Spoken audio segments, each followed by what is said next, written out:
Les nuits vous paraissent longues, vous ressentez de la frustration, du stress, du mal à dormir, vous êtes à bout. Détendez-vous.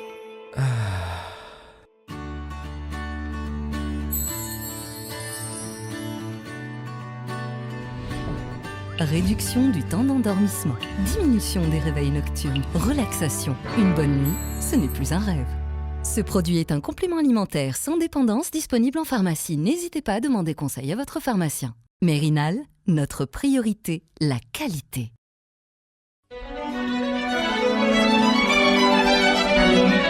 Pour bien s'entendre, il faut bien s'écouter. Rendez-vous sur M, la petite radio du Grand Maghreb.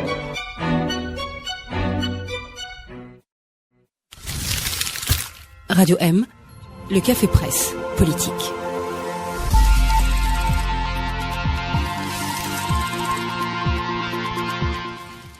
Bonsoir à tous, bienvenue au CPP, le Café Presse Politique. Nous sommes en direct sur Radio M, comme chaque mercredi à partir de 18h. Bonsoir à nos invités. Bonsoir. Bonsoir Farah Abada. Salut. Vous êtes journaliste. Bonsoir Saïd Jafar. Bonsoir Hajj Ouslati. Vous êtes journaliste freelance entre la Tunisie, l'Algérie et le Niger. Oui. Entre autres. Entre autres. Wow. Yassine Rabi, bonsoir. Bonsoir. Amali Grachen, bonsoir. Bonsoir. On commence par la question traditionnelle, celle qu'on vous pose au début de chaque émission. On commence par vous, Yassine. Qu'est-ce qui vous a marqué cette semaine? En interview d'1 heure avec Ali Abnour, au bout d'1 heure, il était plus en forme que moi. Ça s'est passé hier. C'était pour Radio M. C'est à l'antenne depuis aujourd'hui. Et bon, voilà, je signe tout de suite si je pouvais avoir la pêche de Ali Abnour jusqu'à son âge. On va déjà savoir mettre son téléphone en silencieux. Qu'est-ce qui vous a marqué, Saïd Jafar, cette semaine? Aujourd'hui, la nouvelle du décès de l'écrivain syrien Hanna Mina. C'est un très grand écrivain, magnifique, d'un talent de conteur extraordinaire.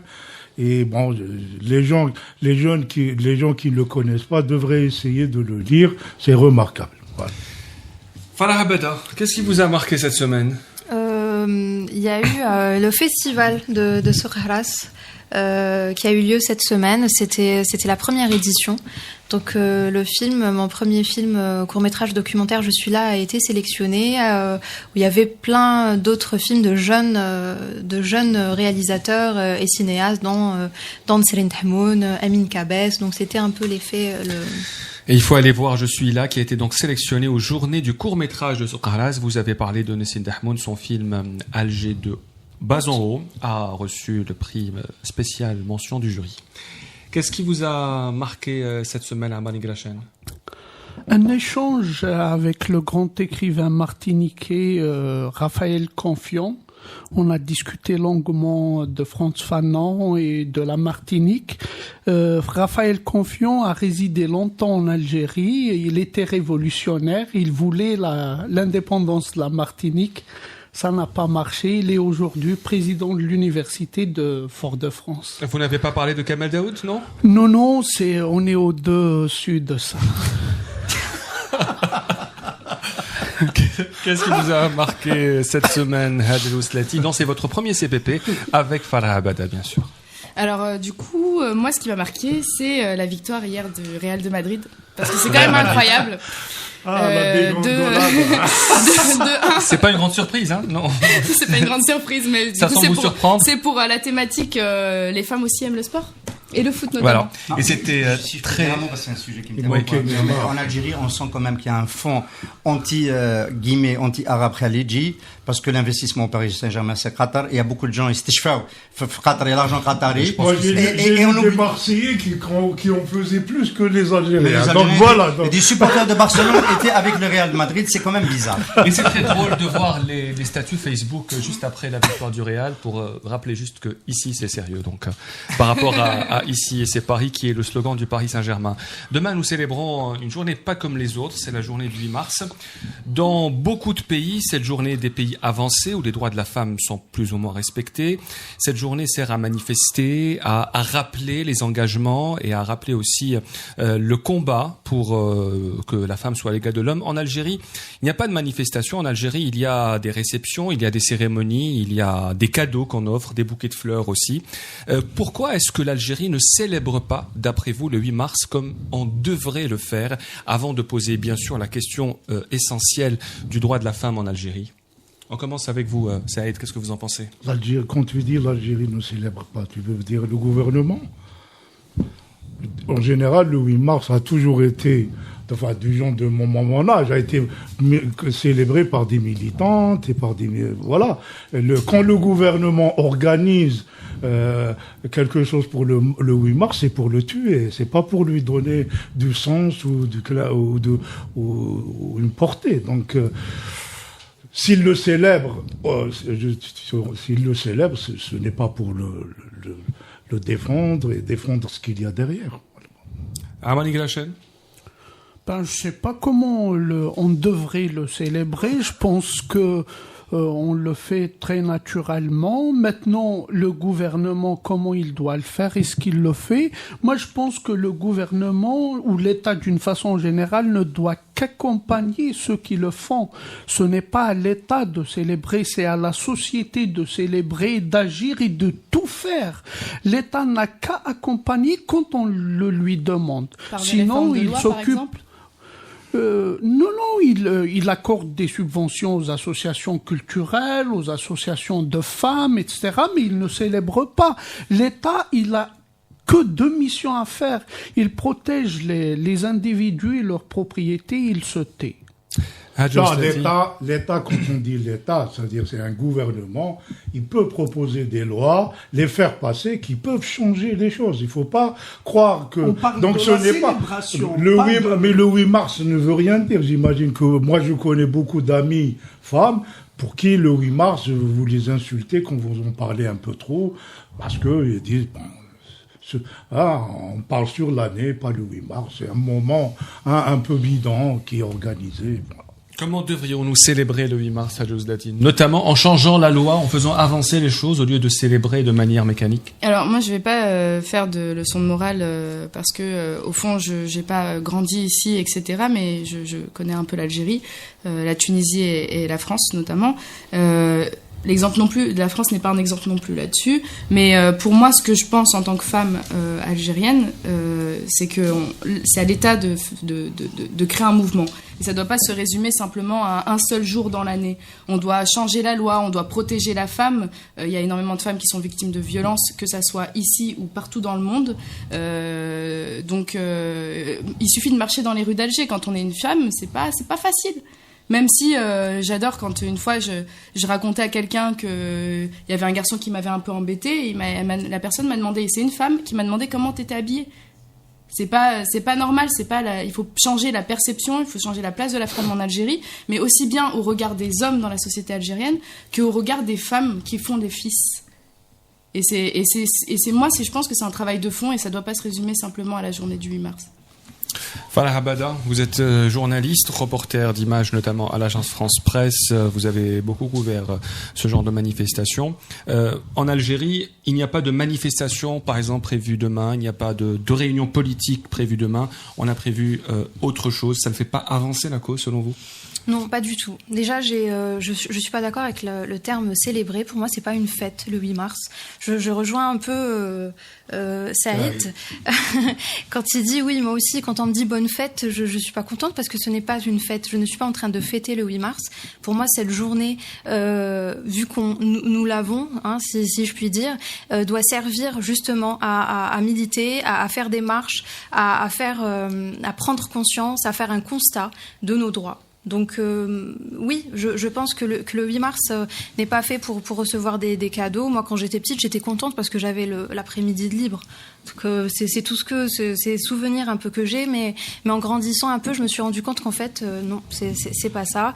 Qu'effectivement, s'ils pouvaient, je suis pas en train d'appeler à faire des grandes marches et à se rebeller et quoi que ce soit, mais qu'il y ait des débats, qu'on puisse discuter entre nous et avec les hommes, surtout avec les hommes accompagnés d'hommes, pas que les femmes de leur côté, qu'on puisse tous discuter pour voir comment on pourrait faire avancer les choses, parce qu'il y a besoin de faire avancer les choses.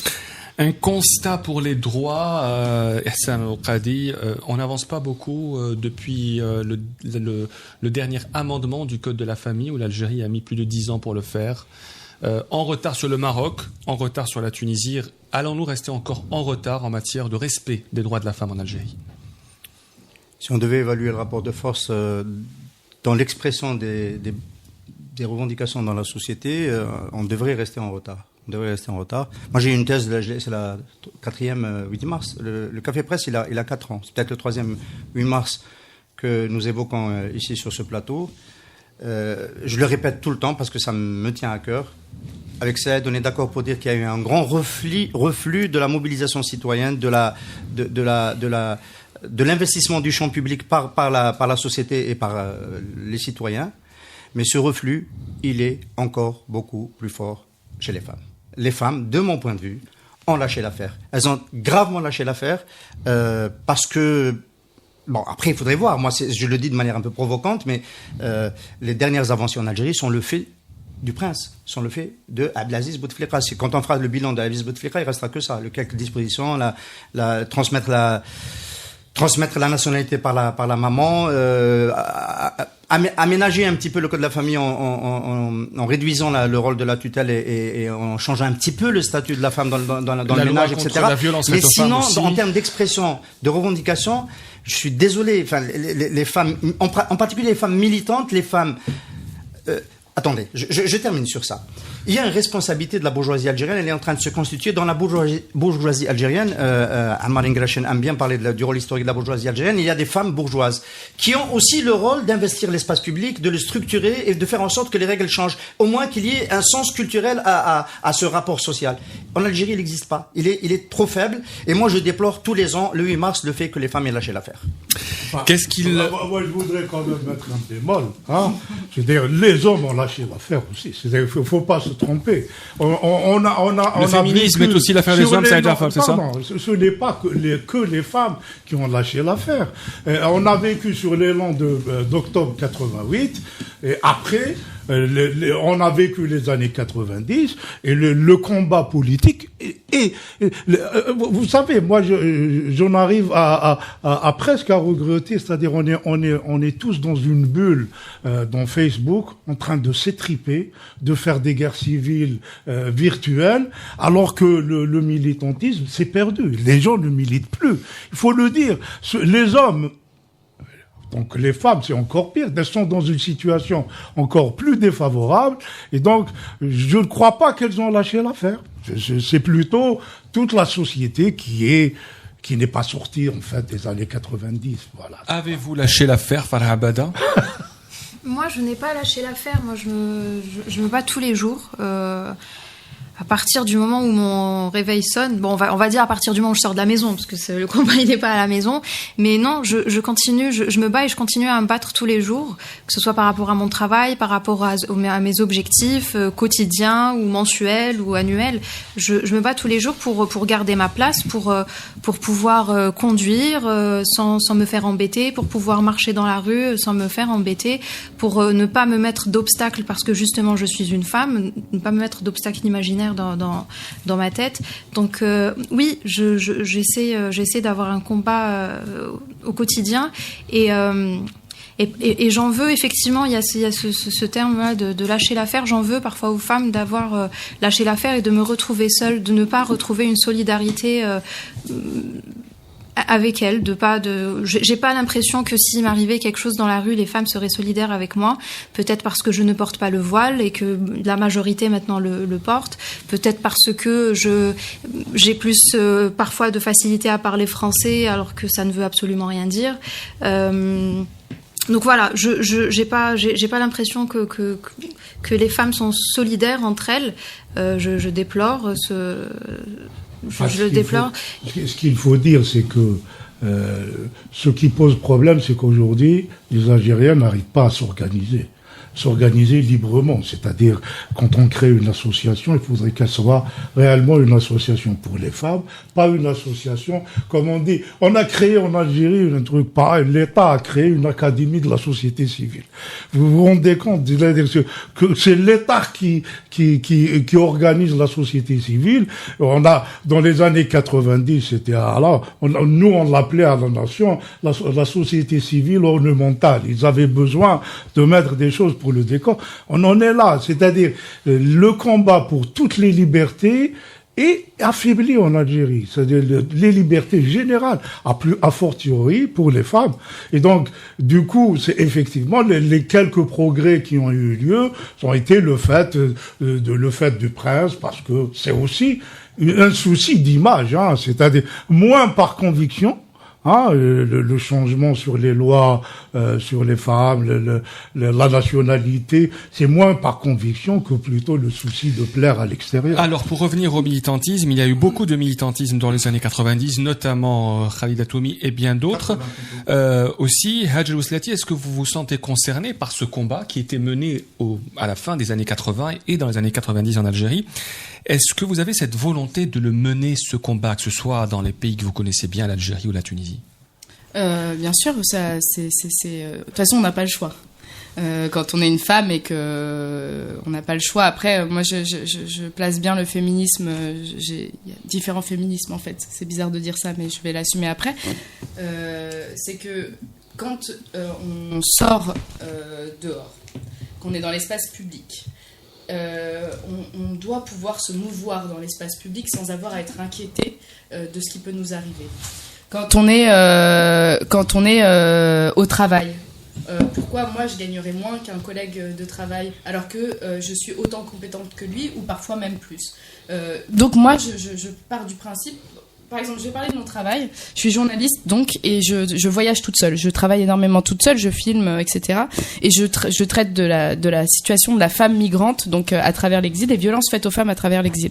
C'est simple. Quand on me voit arriver une jeune femme toute seule, on a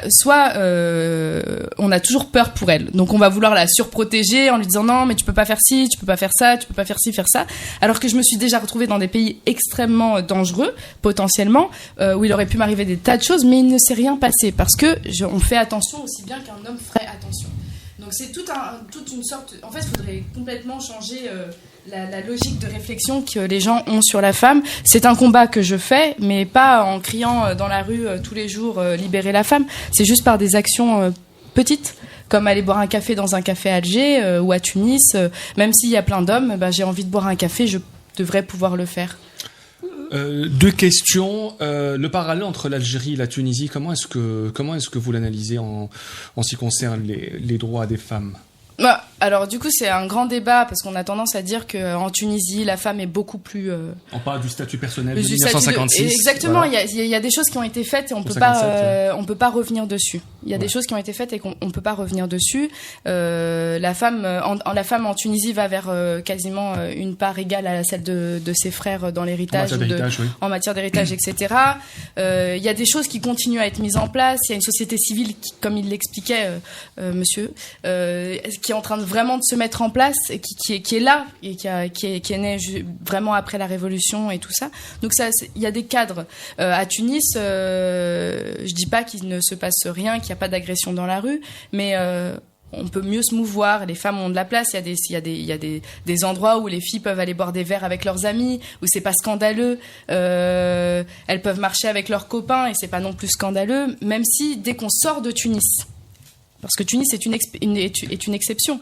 Dès qu'on sort des grandes villes touristiques, etc., qu'on va à Sidi Bouzid, Gafsa, Siliana, etc., là, on se retrouve en Algérie. Enfin, pareil, c'est dans une société conservatrice. Et l'Algérie, c'est particulier parce que, voilà, on rappelle, je tiens à le rappeler parce que ça, c'est vraiment ancré dans la culture algérienne, dans la vie des Algériens. On est passé par 10 années noires. Où les femmes étaient torturées, tuées, assassinées dans des petits villages n'importe où. On avait peur. Voilà. Et ça, il faut en revenir. Ça prend du temps. Ça va venir. Mais il faut juste y croire. Le féminisme, est-ce que c'est l'affaire de tous, Hassan? Monsieur, c'est l'affaire de tous. Qu'est-ce que le féminisme aujourd'hui? Est-ce qu'il y a encore une place pour le féminisme aujourd'hui? Plus que jamais, c'est évident. Il y a un tel gap entre les droits des femmes et les droits des hommes. Que plus que jamais, il faut une mobilisation sur la thématique du féminisme. Ça sauve d'aucun doute. Il y a deux questions essentielles qui se posent par rapport à cela, qui sont un débat récurrent. qu'est-ce qui permet de faire évoluer, de moderniser une société et de faire évoluer les droits des femmes? Il y a les processus séculiers de modernisation forcée par le haut. Le kémalisme en Turquie, le bourguimisme en Tunisie. Et il y a un débat qui dit que si ça vient beaucoup par le haut, et la société n'adhère pas nécessairement, surtout s'il y a un déficit démocratique par ailleurs, et que lorsque ce couvercle autoritaire s'enlève, il y a un retour de bâton. Peut-être que Hadj pourrait en parler mieux que moi. Par exemple, en Tunisie, on peut constater qu'il y a un retour de bâton. Il y a une forme de machisme qui a réoccupé l'espace public parce que l'autorité qui imposait de manière donc forcément volontariste l'égalité n'était plus là, celle du régime destourien avec Ben Ali à la fin.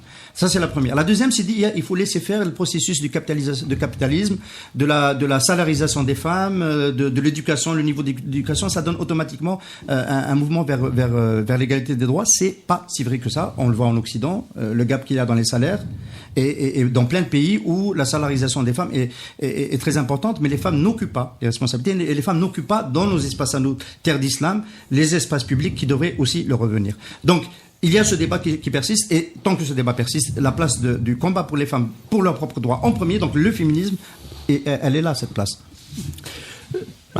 Globalement, les problèmes qu'ont les femmes, les hommes aussi les ont.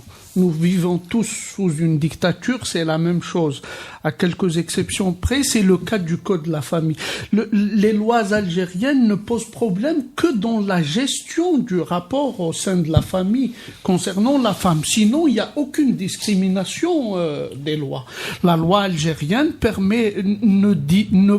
ne spécifie pas la femme en matière dans la politique, dans l'administration. Il n'y a aucune loi dans ce sens. C'est plutôt la société qui pose problème. Il y a le code de la famille, il gère les relations au sein de la famille, pas plus. Pas uniquement, il définit le statut de la femme dans le foyer. Dans le foyer, au sein de la famille. Mais le foyer, on sait très bien que le foyer, c'est la version petite de la société. C'est trop caricatural, c'est pas sérieux ça. C'est au sein de la famille que le problème se pose. Et ça, le gouvernement ne va pas faire facilement marche arrière sur ce point, parce qu'il y a une société qui veille minutieusement sur ce point. C'est une loi d'inspiration charaïque, Sharia al-Islamia, et c'est pratiquement la principale concession faite par le gouvernement algérien aux islamistes. Et le gouvernement ne peut pas revenir sur cette question sans prendre le risque de se mettre à dos les islamistes. Donc sur ce point, je pense qu'il y a un grand effort à faire du côté de la société civile. Mais de ce côté-là, il y a un deuxième problème. Les échecs successifs qui ont été enregistrés dans les milieux féministes, démocratiques, etc., des démocrates, etc., ont installé la société algérienne dans une forme de réticence vis-à-vis de la modernité. Aujourd'hui, il y a très peu d'intellectuels, d'hommes politiques, de militants des droits de l'homme, des droits des femmes, qui assument un discours décomplexé, complètement décomplexé, sur la question de la femme, sur la question de la laïcité, de la religion, du rapport globalement entre l'État, le droit et la religion. Donc, cette réticence des élites se traduit plus amplement au niveau de la base. Quand un intellectuel hésite sur un point, que peut-on dire d'un simple citoyen qui est là à attendre parler l'oracle? Donc, cette réticence pose problème. Il faut que les élites algériennes fassent preuve de moins de conservatisme et de plus d'audace. Ce n'est pas le cas. Falah Bada, la société conservatrice, comment est-ce que vous jugez aujourd'hui? Comment je voulais la passer celle-là. Parmi les élites algériennes qui a de l'audace, désolé de l'évoquer encore, il y a Kamel Daoud, et Kamel Daoud, c'est ta cible préférée. Falah Bada, vous avez parlé du code de la famille. Qu'est-ce qu'on peut dire sur le code de la famille, même s'il a été amendé récemment? Est-ce qu'il reste encore des insuffisances? Est-ce que la loi aujourd'hui en Algérie n'est pas en faveur de la femme? concernant le code de la famille, il y a eu une loi qui est passée. Je ne vais pas parler du code de la famille. Il y a eu les lois concernant les agressions verbales, les violences faites aux femmes. Oui, qui est passée. Voilà, qui est passée difficilement. Très difficilement. Ouais. Elle a été bloquée pendant un moment. Elle est passée. Ouais. Seulement, donc là, on est en train de dire oui, génial, voilà, vous avez des droits et tout. Seulement, il y a une différence entre la loi et comment elle passe en fait dans la société, parce que une fille qui se fait agresser dans la rue, une fois qu'elle trouve le courage d'aller au commissariat, et ça je l'ai pas entendu, c'est des filles que j'ai connues et qui m'ont raconté ça, une fois au commissariat, alors elle se retrouve devant un policier qui n'a pas très envie de prendre sa déposition, qui lui dit mais non, mais tu sais, tu vas beaucoup te fatiguer, que vont dire les voisins, mais non, c'est bon, pardonne-lui, voilà, faut pardonner. D'ailleurs, la loi prévoit le pardon, toujours. Toujours. Ouais. Et puis, il y a le côté familial. Donc, si la fille n'a pas beaucoup de chance, sa famille ne veut absolument pas qu'on sache qu'elle est partie au commissariat, parce que c'est honteux qu'elle soit fait agresser et qu'elle soit partie se plaindre. Donc, oui, effectivement, cette loi est là, mais on n'aide pas la fille, la société n'aide pas la fille à aller jusqu'au bout. Il n'y a pas assez de filles qui vont jusqu'au bout, et c'est dommage. Voilà, moi, je voudrais quand même pas qu'on broie du noir, hein. On regarde à l'université, déjà dans beaucoup de départements, les jeunes filles sont majoritaires, ça se féminise, plein d'emplois qui se féminisent, et j'ai bon espoir que d'ici 20 ans, elles seront l'élite, c'est-à-dire on ne sera pas en train de discuter est-ce que les femmes ont abandonné la partie ou non. Elles feront la politique, elles seront les ministres, et les gouvernements, ce seront avec la parité. Voilà. Je regrette, on peut avoir des élites du genre de Naïma Salhi, et c'est pas du tout une bonne nouvelle, et je vous assure que la majorité... Voilà, tu as décidé de gâcher notre soirée. Franchement, écoute, je vais te dire, Naïma Salhi et ses adversaires font partie de ce que je considère comme moi, les gens qui veulent dérouter les Algériens sur des sujets des clivants mais qui sont faux, c'est des sujets de malades. Vraiment des sujets de malades. La meilleure manière de contrer Naïma Salhi, c'est de ne pas en parler. Voilà. Non, moi, je le pense. Hein. C'est pas de ce point de vue-là que je parle. Pas du tout. Il y a des militantes connues sur la scène qui revendiquent le fait qu'elles soient tabassées par leur mari. Elles disent que c'est normal, c'est des avocats. Mais là, en fait, vous êtes en train de lui redonner le micro, en fait, en disant ça. Là, on comprend que ce qui est malheureux, c'est que on devrait pas parler de cette femme. On devrait en parler de toutes celles qui essayent de changer des choses et laisser donc du coup la parole à celle-ci et pas à Naïma Salhi. Alors je vais vous dire, pour moi, même d'un point de vue de la logique des islamistes, c'est une femme caricaturale et grotesque. Les militantes islamistes féministes, elles travaillent. Il y a des militantes féministes en Algérie qui sont islamistes, qui travaillent et qui, pour qui alors on n'arrête pas d'en discuter. Le hijab a été leur voie d'entrée sur l'espace public, sur le lieu du travail, et donc il faut toujours nuancer. Donc, si tu me sors la grosse caricature de Naïma Salhi, on va s'enferrer, on discute plus de rien. Est-ce que, Farah Abada, vous partagez la note d'optimisme de Saïd Jafar? Je pense que non. Non, pas du tout. Avant l'intervention de Ammar. Non, effectivement, j'étais pas d'accord. Oui, bon, c'est vrai qu'il y a le côté positif. On voit beaucoup plus de femmes qui sont universitaires. Même en parlant des médecins, des résidentes, là, pendant les manifestations, on voyait beaucoup plus de filles que de garçons. On remarque ça. Ça, pour le coup, c'est un fait. Mais j'ai l'impression que même si ces filles font l'université, sortent, font des études, travaillent, mais elles n'ont pas encore conscience des droits qu'elles peuvent avoir en tant que femmes. Elles n'ont pas encore conscience de ce qu'elles peuvent, de comment elles pourraient changer leur vie. Elles sont là. Un peu particuliers. Elles ne posent pas plus de questions que ce qu'il ne faut. Hein. Oui, il y a l'autocensure. Moi, je te rejoins complètement. C'est qu'il y a une espèce d'autocensure. C'est qu'à un moment donné, les filles, elles font des études, etc. Et c'est très marrant parce qu'on en a parlé il y a pas très longtemps. Du coup, c'est un peu un truc alambiqué. C'est une copine d'une copine. Du coup, qui est médecin, qui a fait des années d'études, qui est une spécialiste. Je sais plus dans quel domaine de la médecine exactement, mais qui se marie, a des enfants et divorce. Pourquoi ? Parce que son mari refusait qu'elle fasse des gardes de nuit. Parce que, alors qu'elle gagnait plus que lui, qu'elle permettait cette sécurité familiale, finalement, elle se retrouve à devoir soit divorcer, soit quitter son travail. Donc, il y a cette autosensibilité. Elle a choisi de garder son travail. Parfait. Mais c'est génial. C'est génial, c'est très bien. Mais c'est dommage qu'une femme ait à choisir entre sa carrière et mais ça, c'est l'arriération des hommes. Ça, c'est universel. Non, on est d'accord. Non, c'est voilà. Mais il y a énormément de femmes qui refusent d'aller aussi jusqu'au bout pour ça. Quand on voit ce qui se passe dans les universités, moi, je suis convaincu que plus il y a du savoir, de la diffusion du savoir, plus les gens sont informés, cultivés.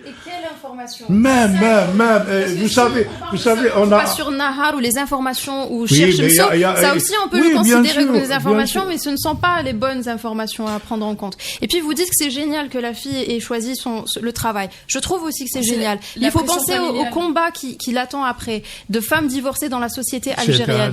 Donc voilà, donc la femme a quitté un combat pour en rejoindre un autre. Donc...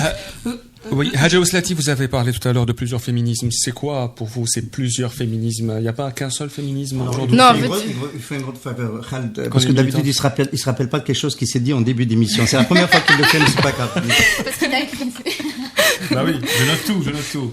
Non, c'est que en fait, c'est pas qu'il y a plusieurs féminismes dans le sens, il y a plusieurs façons de personnes, enfin, il y a plusieurs façons, excusez-moi, de vivre le féminisme chez certaines personnes. Il y a le féminisme, oui, je suis féministe, je refuse de traiter avec des hommes, où il y a un espèce de féminisme radical aussi, etc., où les mecs de toute façon ne servent à rien, etc. Donc j'essaye de trouver des mots qui soient convenables. On peut tout dire sur le CPP. Exactement. Et il y a aussi il y a une forme de féminisme qui est juste le combat quotidien que tu mènes, que vous menez sans doute, et j'espère que c'est pas juste des mots, parce qu'il y a énormément d'hommes qui ont une parole très féministe, mais dans le sein de leur propre famille ou avec leur propre sœur, c'est différent.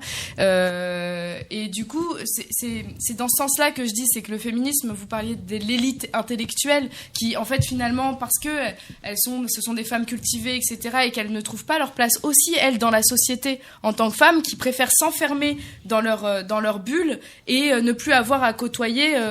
C'est malheureux, malheureusement, mais c'est aussi un peu une réaction. Voilà, moi, j'en fais pas partie. Hein, je reste dehors et en fait, vous pouvez... Moi, j'ai des amis, je les vois de temps en temps sur Facebook, je trouve amusant, qui sortent des images des années 70, des années 80, des jeunes filles en jupe soleil, comme ça, disent, voilà, c'est une Algérie.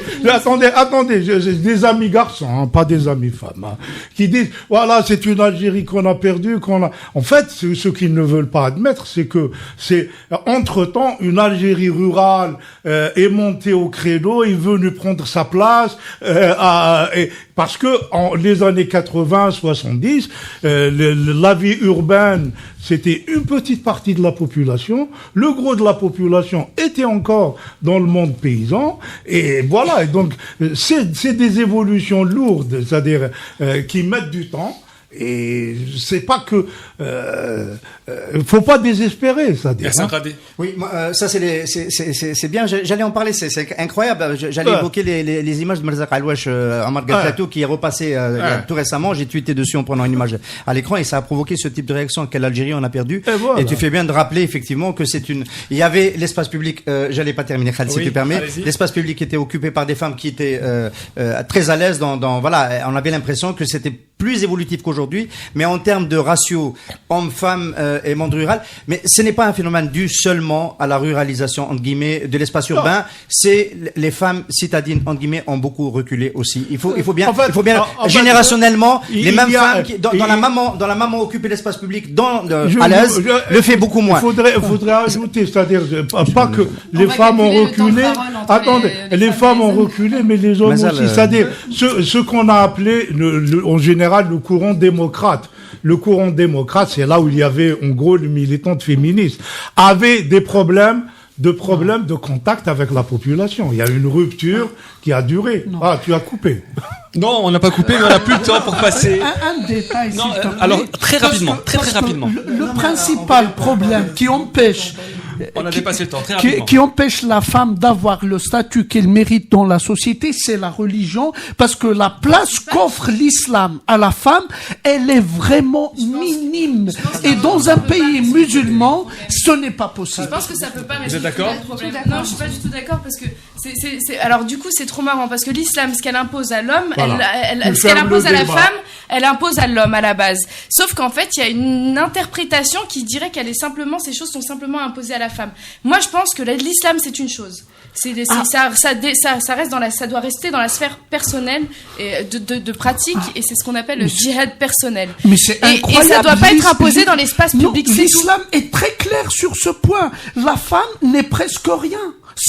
La femme n'a pas de place dans l'espace public selon l'islam. Non, je suis pas d'accord avec vous pour seulement une raison. La femme, s'il vous plaît, la femme du prophète. On parle de l'État, de l'État. C'est-à-dire du gouvernement, de la société. Et on passe à l'islam, et donc c'est un débat qui mène nulle part. Il y a vraiment qui mène nulle part. C'est le rapport entre le droit, la religion et l'État. On laisse les autres parler aussi. J'aimerais bien parler aussi. Juste par rapport, vous dites que la femme est rien en islam. Par rapport à la place publique et tout ça, il faut juste rappeler que la femme du prophète, sallallahu alayhi wa sallam, Khadija. Non, je suis pas d'accord avec vous. Était commerçante, et c'était elle la patronne. Donc je suis pas d'accord avec vous par rapport. Moi je parle du texte. Elle était musulmane, c'est la première musulmane, c'est le premier être humain. De la charia, le texte coranique n'accorde pratiquement aucun droit. Pourquoi vous dites que c'est de l'histoire alors que c'est pas de la religion? Dans un débat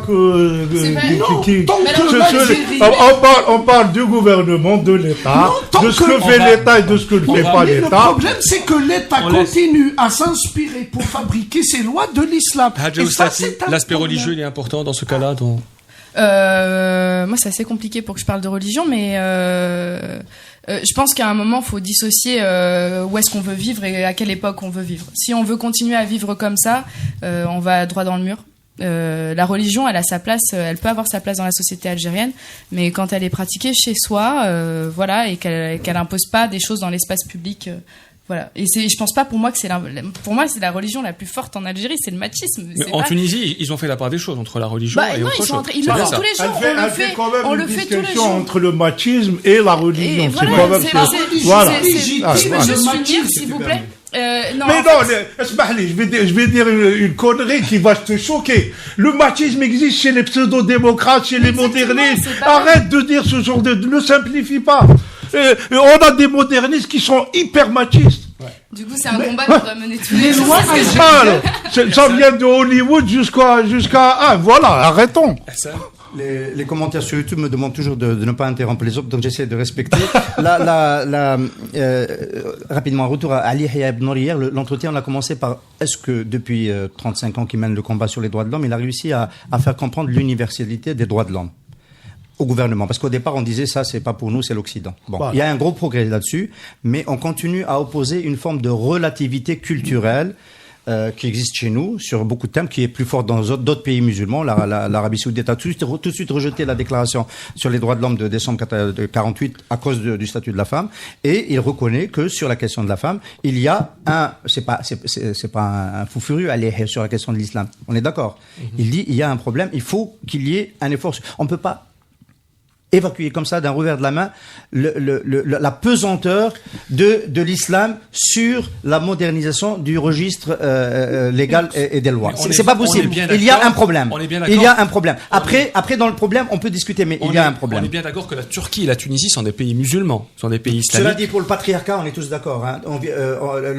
Il y a différentes manières de légitimer le patriarcat. L'islam n'est pas le seul à l'avoir légitimé. Les autres religions aussi l'ont légitimé. Mais l'islam a évidemment légitimé le patriarcat. Mais il y a des pays musulmans qui ont eu ce courage d'être courageux, d'aller de l'avant, comme la Turquie par exemple, comme la Tunisie, le Sénégal, en matière des droits de la femme, en abolissant notamment la peine de mort. Alors ce n'est pas toujours une question d'ordre religieux. Saïd, qu'est-ce que vous en pensez ? Il y a un problème de société, c'est-à-dire et quand on parle de société, c'est plus le patriarcat, la religion vient après, c'est-à-dire on lui fait dire ce qu'on veut, la religion. Vous avez des fatwas complètement folles qui sortent sur n'importe quel sujet, et donc il faut pas trop charger la religion qui relève effectivement, je considère, du domaine intime des gens, mais que l'on n'a pas moins un poids social réel. La question, c'est comment changer, c'est-à-dire, on est toujours dans les mêmes questions. Dire, comme fait Ammar, l'islam c'est un problème, on va t'écouter, tu soumets ça au vote, tu auras 99% qui disent Ammar dehors, pas l'islam. Donc c'est ça c'est la manière dont on approche, la manière de allez-y. Excusez-moi beaucoup. Je vais juste, on va prendre un peu de hauteur. On va partir, on quitte l'Algérie une fraction de seconde et on va aller dans un pays voisin qui est le Nigeria et dans les pays d'Afrique de l'Ouest jusqu'en Égypte. Donc on va parler de la femme dans ces pays-là. Vous savez ce que c'est que l'excision? C'est la circoncision des femmes. C'est exactement la même chose. Que ce soit des femmes chrétiennes, agnostiques, musulmanes, elles sont victimes exactement de la même chose, c'est-à-dire d'une violence sexuelle qui est la section des lèvres extérieures. Je parle, c'est du jargon de médecin et ça devrait frustrer personne parce que c'est un corps comme le corps de femme est un corps comme celui de l'homme. Mais ce que je veux dire, c'est que à quelques exceptions, à quelques très belles exceptions près. Du coup, ce que je veux dire, c'est que au-delà du fait que c'est l'islam et qu'on peut taper et vraiment taper sur l'islam, etc., c'est la femme a un problème qui est de taille, qui est sa liberté. C'est pas son problème à elle, c'est le problème de ceux avec qui elle partage sa vie, donc la moitié de la planète, c'est-à-dire des hommes. Et donc, que ça soit l'islam ici, que ça soit la religion chrétienne au Brésil, que ça soit de la religion bouddhiste en Inde ou partout ailleurs, il y a toujours un problème. Et j'ai grandi en France. Et moi, je suis désolée, j'ai été victime de discrimination machiste en France, dans un pays qui prône la liberté de la femme, qui va donner des leçons au reste de la planète. Et pourtant, j'ai été victime de discrimination faite aux femmes en France. Notamment en partant pour mon premier reportage où on m'a dit « Non, Hajer, tu ne pourras pas aller à Calais dans un camp de réfugiés, t'es quand même une femme. » Voilà, donc ça c'est en France. Et donc ce que je veux dire, c'est que c'est pas uniquement l'islam le problème. Je m'explique sur un point, s'il vous plaît. Moi, on a dit au début que le principal problème concernant la femme en Algérie est le code de la famille. Le code de la famille, c'est des lois. Ces lois sont inspirées directement de la charia. Moi, j'ai posé c'est une interprétation. Ils ont été. Voilà. Moi, j'ai posé la problématique du rapport entre l'État, la religion et le droit.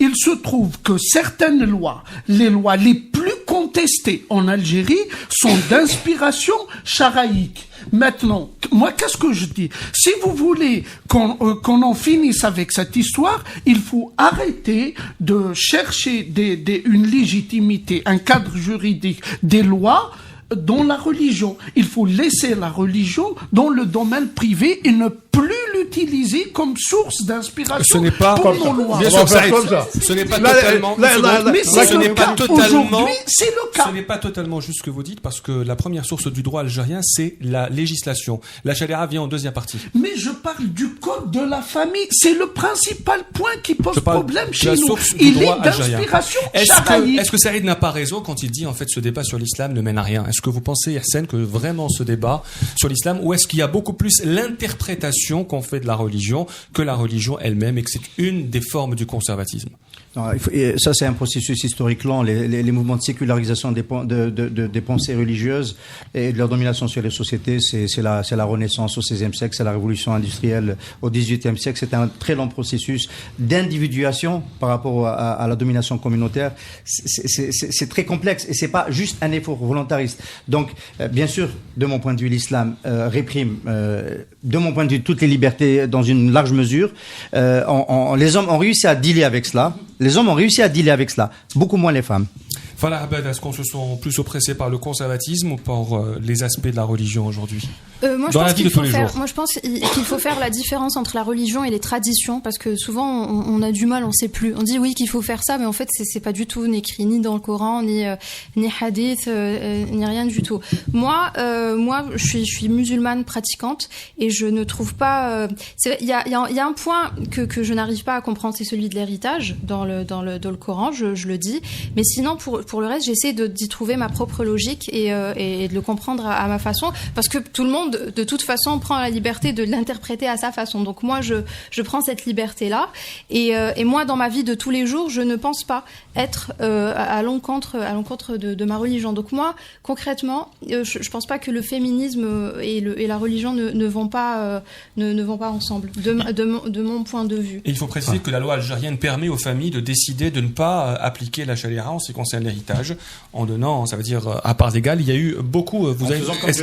Est-ce que vous pouvez nous parler aussi de cette polémique en Tunisie lorsque le président Beji Caid Essebsi a décidé d'introduire ce projet de loi sur l'héritage? Il y a eu beaucoup d'opposition dans un pays et de femmes aussi, dans un pays où on s'attendait pas à ce genre d'opposition dans le pays de Bourguiba et du statut personnel. Mais je pense que en fait, je pense que c'est assez fantasmé.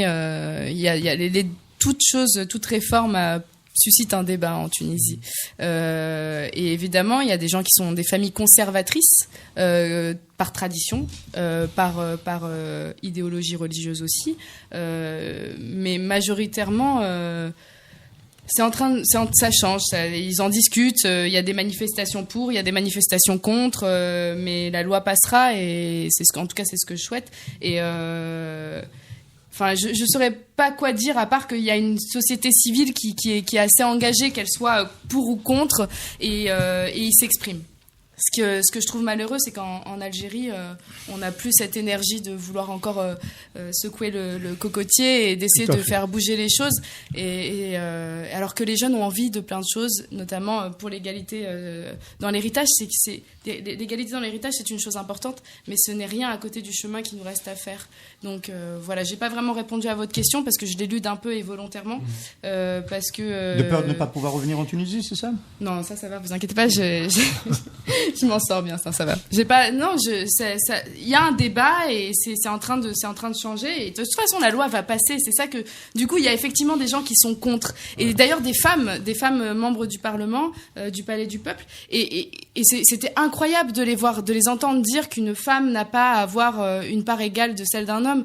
Sauf qu'aujourd'hui, c'était dans une société où, quand ces lois ont été écrites, c'était dans des sociétés où la femme restait avec son mari jusqu'à la fin de sa vie, que c'était des mariages d'intérêt et tout le reste. Et donc, il y avait une espèce de protection ad vitam aeternam de la femme. Sauf qu'aujourd'hui, on est dans des sociétés où les femmes et les hommes, des couples divorcent, où des femmes se retrouvent toutes seules, où parfois même, c'est des femmes qui récupèrent les maisons familiales, l'héritage commercial ou économique de la famille, et que du coup, oui, il faut qu'elle soit à part égale et que c'est pas normal qu'un frère ait plus qu'une sœur alors qu'elle participe à l'économie familiale. En Algérie, il y a des régions où les femmes n'ont pas d'héritage du tout. Alors, Ihsan Qadi, Saïd Jafar, vous avez parlé du fait du prince concernant les décisions prises par Abdelaziz Bouteflika. Moi, j'ai une question simple. Pourquoi est-ce que le roi du Maroc a mis plus de 10 ans pour réformer la Moudawana? Pourquoi est-ce que Abdelaziz Bouteflika a mis 15 ans pour changer le code de la famille? Ils ont peur de quoi? Est-ce qu'il y a un manque de courage? Est-ce qu'il y a une autre explication pour mettre autant de temps à changer la loi? Abdelaziz Bouteflika a une connaissance, à mon avis, sommaire et dépassée de la société algérienne. C'est un homme des années 60-70, c'est pas un homme d'aujourd'hui, et pas en tous les cas un homme des années 2000, de ce siècle d'ailleurs. Et il a le sentiment réellement que de prendre des mesures de ce type-là modernistes, ça va provoquer. Je prends juste un exemple qui n'est pas celui des femmes et de ce qu'il a pu décider pour les femmes, mais celui du week-end. Où dans la première fois, quand il est passé en 2008 vers le week-end, il voulait aller vers un week-end vendredi, samedi, c'est celui que nous avons, mais il voulait faire du vendredi le premier jour de transition du week-end, c'est-à-dire l'équivalent du jeudi avant, et le samedi la journée plein où on s'arrêtait. Et Ben Bouzid, qui était ministre à l'époque, avait déclaré qu'il n'y aurait pas que le vendredi matin il y aurait cours. pour rester sur le modèle du jeudi matin, et que le samedi, tout le monde s'arrêterait. Il a suffi qu'il y ait un député du MSP il n'a même pas élevé la voix, et un autre islamiste, pour qu'il recule, pour que tout le monde recule. Et je pense qu'il serait resté sur cette position, ce serait passé. Surtout en 2008, il y avait beaucoup d'argent. Il aurait pu faire passer la réforme. Saïd Jafar, pourquoi le fait de Prince est venu tardivement au Maroc et en Tunisie et en Algérie, pardon? Écoutez, c'est des régimes qui pensent de manière sécuritaire à leur pouvoir. Et donc, c'est l'angle d'analyse, la vision qu'ont des pouvoirs autoritaires des sociétés, c'est une vision policière, de contrôle. Et donc, ils se disent que si on avance sur ces terrains-là, on va provoquer des réactions qui vont créer des problèmes de déstabilisation. Peut-être à tort, hein, mais c'est comme ça qu'ils réfléchissent. On a une vision autoritaire du monde, ou bien même le rapport à la société, la manière dont on voit l'évolution de la société est marquée par cette vision. Et donc voilà, et le plus urgent, c'est de ne rien faire et de maintenir... Vous savez, l'Algérie est dans le statu quo depuis 30 ans. Politique, etc. Une question pour tout le monde. Quelle est la prochaine étape? Comment allons-nous célébrer, commémorer, fêter? On va trouver le mot le 8 mars 2019. Est-ce que ce sera encore comme cette année, sans avancée politique, sociale et juridique, selon vous? Vous avez envie d'organiser quelque chose alors? Une gay pride? Farah Abada. L'étape à suivre. L'étape à suivre, c'est qu'on la poursuite du combat, se donne, qu'on soit tous et toutes la main dans la main pour. Oui, j'espère que le 8 mars sera une journée où, comme je l'ai dit au début, en fait, une journée où on se pose des questions, où il y a des conférences, débats qui sont organisés dans les 48 wilayas, où on se pose des questions assez sérieuses, où les gens sont prêts à faire bouger les choses, sont conscients qu'ils peuvent faire bouger les choses s'ils le veulent et s'ils sont tous solidaires. Moi, c'est mon vœu pour le 8 mars. Et puis, s'il y a un parfum... non, je rigole. Ou un concert de Cheb Yazid, même si maintenant il a changé de registre. Merci à vous d'être venus. Merci Ihsan Qadi, merci Hajj Rouslati, merci Farah Abada, merci Armani Grachan et Saïd Jafar. En fait, merci d'être venus, mais je voudrais surtout vous remercier parce que grâce à vous, Hajar et Farah, on n'a pas parlé de FLN aujourd'hui, on n'a pas parlé de 5e mandat, on n'a pas parlé du spleen d'Ahmed Yahya, et voilà, merci de nous avoir évité ça, qui était censé être la deuxième partie de ce café presse politique. Merci à vous tous, je ne vous promets pas ça la semaine prochaine malheureusement, à mercredi.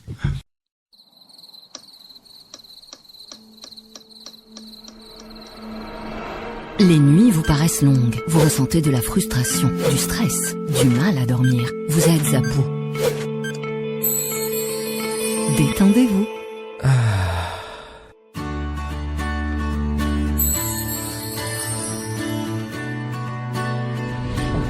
Réduction du temps d'endormissement, diminution des réveils nocturnes, relaxation. Une bonne nuit, ce n'est plus un rêve. Ce produit est un complément alimentaire sans dépendance disponible en pharmacie. N'hésitez pas à demander conseil à votre pharmacien. Mérinal, notre priorité, la qualité. Pour bien s'entendre, il faut bien s'écouter. Rendez-vous sur M, la petite radio du Grand Maghreb.